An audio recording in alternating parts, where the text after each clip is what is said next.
नमस्कार, मैं दीक्षा समा, आप देख रहे हैं द नगरी न्यूज। राजस्थान में आगामी चुनावी रणनीति को धार देने के लिए कांग्रेस पार्टी ने आदिवासी बहुल जिलों में सक्रियता बढ़ा दी है। इसी क्रम में प्रदेश कांग्रेस अध्यक्ष गोविंद सिंह डोटासरा और नेता प्रतिपक्ष टीकम जूली उदयपुर पहुंचे हैं। यहां से पार्टी ने बागड़ क्षेत्र में 3 दिवसीय संविधान बचाओ रैली और कार्यकर्ताओं सम्मेलनों की शुरुआत की है। तो वहीं कांग्रेस की कवायद आदिवासी समुदाय में अपनी पकड़ मजबूत करने की दिशा में मानी जा रही है। इसके साथ ही भारतीय जनता पार्टी के साथ भारत आदिवासी पार्टी भी चुनौती बनकर उभरी है।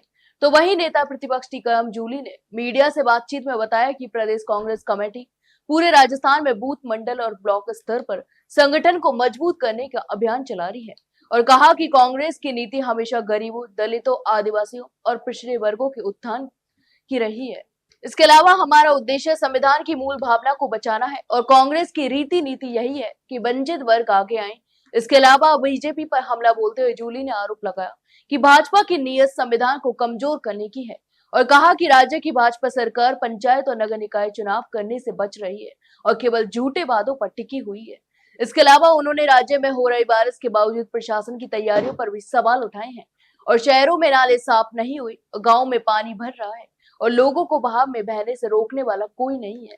यही नहीं, जूली ने प्रशासन की लापरवाही पर निशाना साधते हुए कहा कि सदन में सरकार के व्यवहार को लेकर भी नेता प्रतिपक्ष ने तीखी टिप्पणी करते हुए कहा कि सरकार जवाबदेही से भाग रही है और सरकार चाहती है कि कोई सवाल न पूछे और हमारे अध्यक्ष सही कहते हैं कि यह सरकार नहीं, एक सर्कस चल रही है।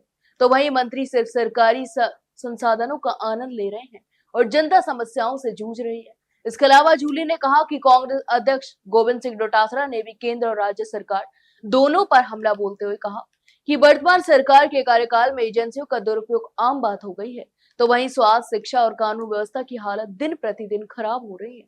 तो वहीं डबल इंजन की सरकार के सारे वादे हवा हवाई हो चुके हैं। उन्होंने यह भी याद दिलाया कि नगर निकाय चुनाव पिछले साल नवंबर में ही होने चाहिए थे, लेकिन सरकार ने टाल मटोल की नीति अपनाई।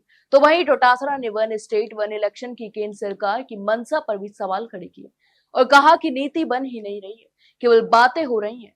कांग्रेस का यह अभियान न केवल आदिवासी वोट बैंक को साधने की कोशिश है, बल्कि भाजपा के प्रति लोगों में बढ़ती नाराजगी को भी उजागर करने का प्रयास है।